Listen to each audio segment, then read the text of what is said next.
Hello' ফ্ৰেণ্ডছসকল, মই আশা কৰোঁ সকলো ভালেই আছে। ৰিজু আছাম ইউটিউব চেনেলটোলৈ পুনৰবাৰ স্বাগতম জনালোঁ।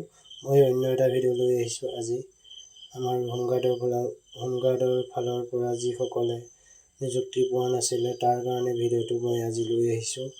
কিয়নো হোমগাৰ্ডৰ ফালৰ পৰা বহুতো আজি আমাৰ গুৱাহাটীত প্ৰতিবাদ চলি আছে, তাৰ কাৰণে সকলো ভিডিঅ'টো চালে গম পাব। তাৰ কাৰণে মই ভিডিঅ'টো লৈ আহিছোঁ। আজি অৱস্থা ধৰ্মঘট কাৰ্যালয় গুৱাহাটী আজি বৃহৎ ঘোষণা। 28/8/2024 তাৰিখে গুৱাহাটীত আজি প্ৰতিবাদ চলি আছে। তাৰ কাৰণে যিসকল হোমগাৰ্ডৰ জোৱানসকলে যিসকলে পোৱা নাই তাৰ কাৰণে আজি ভিডিঅ'টো খুবেই ভাল খবৰ। ভিডিঅ'টোৰ মাধ্যমেৰে যাওঁ বলক কি প্ৰতিবাদ আৰম্ভ কৰে।